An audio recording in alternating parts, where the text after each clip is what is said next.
Assalamualaikum warahmatullahi wabarakatuh. Kembali lagi bertemu adik-adik.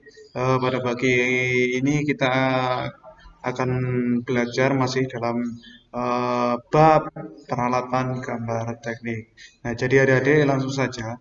Untuk pagi ini akan melanjutkan materi yang sebelumnya yaitu tentang peralatan gambar teknik. Nah, ini babnya teknik dan prinsip penggunaan alat gambar teknik. Nah, materinya macam-macam peralatan gambar teknik manual masih di lingkup itu. Nah, langsung saja adik-adik, kita untuk yang pertama eh, peralatan yang lanjutan dari materi sebelumnya yaitu adalah penggaris. Nah, saya yakin adik-adik sudah banyak yang tahu apa itu penggaris, bagaimana cara penggunaannya.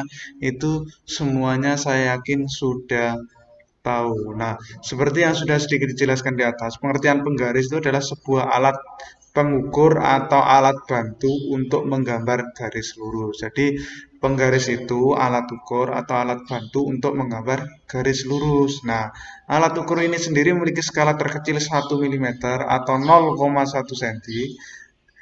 Penggaris memiliki telitian pengukuran setengah dari skala terkecil yang dimilikinya, yaitu 0,5. Jadi ketelitiannya itu sampai 0,5 untuk penggaris ini adik-adik. Nah, fungsi dari mistar ya, penggaris ini bisa dikatakan mistar atau bisa dikatakan penggaris. Nah, fungsinya apa? Fungsi penggaris ini itu untuk mengukur benda-benda yang berbidang datar dan juga berdimensi kecil, misalnya gambar atau pin. Nah, juga kalau saya tambahi itu untuk membantu alat membantu untuk menggambar garis lurus. Nah, perlu diingat bahwa alat ukur panjang ini memiliki skala terkecil sebesar 1 mm dan memiliki ketelitian 0,5. Nah, kurang lebih seperti itu adik-adik. Itu untuk penggaris. Nah, macam-macam penggaris. Jadi penggaris itu ada macam-macam adik-adik. Nah, yang pertama adalah penggaris lurus. Nah, penggaris lurus ini seperti yang sudah saya bahas di awal, itu eh, yang satu ini terkategori penggaris lurus itu yang saya bahas seperti di awal. Jadi untuk membuat garis lurus atau untuk pengukuran. Jadi bentuknya ya hanya lurus itu aja. Eh, itu. Nah, ada beberapa ukuran yang dapat dipilih. Itu ada senti, ada inci. Nah, bahan materialnya juga bermacam-macam. Ada yang dari plastik. Nah, plastik itu seperti ada yang punya. Terus ada yang dari aluminium. Aluminium itu penggaris tukang itu loh. Kalau kalian menyebutnya biasanya penggaris besi. Nah, serta ada lagi penggaris kayu yang biasanya digunakan di guru-guru waktu SD. Nah, itu macam-macam penggaris juga untuk penggaris lurus. Nah, untuk penggaris segitiga yang kedua, penggaris segitiga ini seperti yang ini adik-adik, seperti gambar di samping. Jadi nanti adik-adik kalau sudah mulai masuk, ini wajib membawa ini. Nah, karena memang ini wajib, peralatan wajib dipakai saat menggambar gambar teknik. Nah, penggaris siku terdiri dari penggaris segitiga bersudut 45, 90 dan 45 derajat. Nah, ini. Yang kecil ini adalah 45 derajat, ini 45 derajat, ini 90 derajat. Nah, dan yang kedua 30 derajat, 90 derajat dan 60 derajat. Nah, ini 90 derajat, 30 derajat, 60 derajat. Nah, intinya terdiri dari dua bentuk ini adik-adik. Nah, sepasang penggaris segitiga ini digunakan buat garis-garis sejajar, sudut-sudut istimewa, dan yang saling tegak lurus. Nah, contoh adik-adik ini adalah cara membuat garis tegak lurus. Nah, kalau seandainya ini digeser, nah ini kan tegak lurus adik-adik. Nah, ini posisi tegak lurus dengan garis ini kan. Nah, ini posisi tegak lurus. Kalau digeser, dia bisa digunakan untuk menggunakan garis sejajar. Nah, intinya itu adik-adik untuk penggunaan penggaris segitiga. Nah, berikutnya adik-adik ada yang namanya penggaris T. Nah, penggaris T ini adik-adik. Jadi, salah satu jenis penggaris yang sering digunakan untuk kegiatan menggambar adalah mistar gambar T. Nah, seperti pada gambar, nah, ini adalah penggaris T. Nah, ini. Nah, Umumnya mistar jenis ini dipakai untuk menarik garis yang mendatar. Jadi untuk menarik garis mendatar karena ini ada apa namanya sudah T, ini langsung ditempelkan di samping kertas gambar. Nah, otomatis di sini akan lurus. Nah, itu adik-adik. Nah, cara penggunaan garis gambar T ini sangatlah mudah. Anda hanya perlu geser bagian ujung penuntun ke bagian yang akan diberi garis. Nah, ini bisa digeser. Nah, itu. Ujung penuntun yang bermaksud berada di tepi sebelah kiri papan gambar yang sering dikenal dengan bagian kepala. Ini loh ujung penuntunnya adik-adik. Jadi ini digeser naik nanti untuk menggerak garis lurus ke bawah untuk garis lurus. Jadi intinya ini untuk mempermudah membuat garis lurus. Jadi nantinya garis yang dibuat itu tidak melenceng dari kertas gambar itu adik-adik. Nah, kurang lebih seperti itu. Nah, berikutnya adik-adik, ada peralatan gambar yang bernama jangka. Jangka gambar. Nah, saya yakin ini adik-adik juga sudah banyak yang tahu. Nah, jangka gambar ini adik-adik. Wah, ini materinya salah ketik ini saya ya.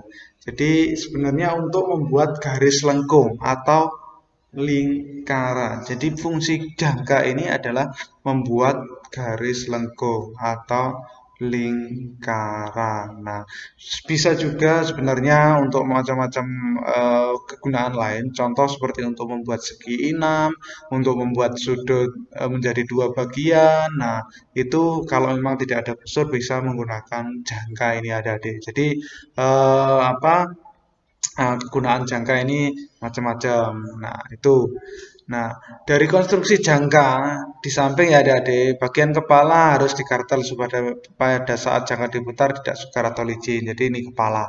Ini biasanya memang kartelan. Jadi kartel itu apa ya? Dia tidak halus adik-adik. Nah, bagian dari kaki jangka harus dijepit, tapi tetap masih bisa digerakkan. Jadi nanti ini itu satunya ditancapkan, satunya digerakkan adik-adik. Nah, kurang lebih seperti itu. Nah, nanti jarum jangka yang terletak pada bagian ujung jangka menjadi dua ujung yang tajam, di mana bagian ujung yang satu menjadi titik kecil dan dada. Jadi ini sebenarnya tajam, ini nanti ditancapkan adik-adik. Dan satunya ini biasanya berisi pensil. Kalau kita yang sering gunakan itu berisi pensil. Nah, itu kurang lebih seperti itu adik-adik untuk jangka gambar. Nah, ini juga jangka gambar berbeda berdasarkan penggunaannya. Jangka terbagi atas tiga adik-adik. Nah, ada jangka besar digunakan untuk menggambar lingkaran dengan diameter 100 meter sampai 200 100 mm ya maksudnya adik-adik sampai 200 mm itu kita menggunakan jangka besar adik-adik. Jadi 200 mm itu berapa? 20 cm ya. Nah, itu. Nah, untuk jangka menengah digunakan untuk menggambar lingkaran dengan diameter 20 sampai 100 mili. Sedangkan jangka kecil digunakan untuk menggambar lingkaran dengan diameter 5 sampai 30 mili. Jadi macam-macam. Hanya dibagi tiga, besar, menengah, dan kecil itu adik-adik. Nah, untuk membuat lingkaran dengan diameter 500 mm kan tidak ada di daftar. Nah, itu dapat digunakan penyambung atau jangka batang. Jadi nanti ada sambungannya adik-adik. Sedangkan untuk membuat lingkaran dengan jari-jari yang kecil dapat digunakan jangka Orlean dan jangka Begas. Nah, ini salah satu jangka Orlean ini namanya adik-adik. Contohnya seperti di samping ini. Nah, perbedaan dengan jangka biasa adalah besar kecilnya lingkaran yang akan dibuat dengan jangka Orlean dibuat dengan menyetel skrup setelan. Jadi nanti ini ada skrupnya yang bisa di-setel adik-adik. Itu untuk penggunaan jangka adik-adik dan macam-macamnya. Nah, berikutnya kita masuk mal gambar adik-adik. Jadi mal gambar itu apa? Jadi mal gambar itu adalah digunakan untuk mudah dan mengefisienkan waktu dalam pengerjaan gambar dalam bentuk lingkaran-lingkaran kecil, ada elip, ada segi enam, atau garis lengkung-lengkung lainnya. Jadi nanti untuk pengguna membuat lingkaran kita tidak usah menjaga. Untuk elip tidak kesulitan karena memang sudah ada malnya. Jadi mal ini apa? Cetakan. Bisa dianggap seperti itu. Jadi mal ini cetakan, tapi memang sudah ada standarnya. Jadi tidak bisa sembarang. Cetakan ini sudah ada standarnya dan bisa dipastikan bahwa hasilnya itu sangat presisi. Nah, jenis-jenis mal tersebut antara lain, jadi mal itu juga dibagi macam-macam adik-adik. Ada mal huruf dan angka. Nah, ini contoh mal huruf dan angka. Nah, sebuah alat gambar itu malah huruf dan angka ya, itu alat gambar yang digunakan untuk menggambar huruf dan angka agar diperoleh tulisan yang rapi dan seragam dan mengikuti standar ISO. Jadi untuk huruf pun itu ada standar ISO-nya adik-adik di gambar teknik ini. Nah, maka dari itu dibuatlah mal gambar ini. Jadi adik-adik sudah tidak kesulitan lagi untuk membuat huruf-hurufnya. Tinggal menggambar di mal ini saja. Nah, itu untuk mal huruf dan angka yang pertama. Yang kedua adik-adik ada yang namanya malengkung. Nah, ini adalah malengkung. Jadi adik-adik kalau mau membuat garis lengkung itu sudah lengkap ya, macam-macam ini ada kelengkungan macam-macam. Nah, ini juga bisa digunakan untuk melukiskan garis-garis lengkung yang lengkung istimewa yang tidak bisa dilukiskan oleh jangka dan alat lainnya seperti garis lengkung, diagram dan grafik. Jadi karena memang dia tidak bisa digambar dengan jangka. Akhirnya dibuatlah garis lengkung seperti ini adik-adik. Ini adalah malengkung. Nah, yang ketiga mal-lingkaran. Jadi mal-lingkaran itu membuat lingkaran-lingkaran kecil selain menggunakan jangka Orlean dan jangka bekas. Jadi nanti ini biasanya kecil. Kalau menggunakan jangka kan istilahnya lebih memakan waktu yang lama adik-adik. Jadi menggunakan apa mal ini lebih cepat. Nah, lingkaran kecil yang dibuat dengan menggunakan mal lingkaran mulai dari diameter 1 mili. Jadi diameter 1 mili sampai dengan diameter 36 mili. Itu bisa dibuat di mal adik-adik. Nah, adik-adik biasanya itu pernah melihat juga penggaris yang ada bolong-bolongnya lingkaran itu bisa disebut juga mal itu adik-adik. Nah, kurang lebih seperti itu. Nah, pada setiap lingkaran yang ada pada mal lingkaran sudah terdapat 4 garis sumbu mal lingkaran dengan garis sumbu gambar yang telah dibuat pada kertas gambar. Jadi nanti di sini ada sumbunya. Jadi garis-garisnya ini nanti tengahnya pas di mana. Nah, itu bisa apa namanya? Dilihat dari garis-garis ini ada. Tuh, untuk yang ketiga. Nah, ada yang keempat dan yang kelima. Sorry, ini juga salah. Nah, yang keempat ada mal bentuk dan yang kelima ada mal elip. Nah, ini gambarnya juga masih masih mal lingkaran. Nanti adik-adik bisa tugasnya ini silahkan cari gambar mal bentuk, cari contohnya mal bentuk. Nah, mal bentuk ini untuk membuat gambar geometri dan simbol-simbol tertentu dengan cepat ya. Nah, jadi nanti adik-adik bisa apa namanya me- melihat mencari gambarnya mal bentuk. Setelah itu kirimkan ke Google Classroom. Mal bentuk dan mal elip adik-adik. Tugasnya itu untuk pertemuan kali ini. Nah, mal elip ini sama juga untuk membuat bentuk elip-elip kecil sama dengan mal lingkaran ya. Jadi mal elip itu sebenarnya hampir sama dengan lingkaran, tapi bentuknya elip. Nanti adik-adik juga saya harap mencari di browsing di internet dan kirim juga ke Google Classroom. Nah, itu adik-adik cukup sekian untuk pertemuan kali ini. Apabila ada kurang lebihnya mohon maaf. Saya akhiri. Terima kasih. Wassalamualaikum warahmatullahi wabarakatuh.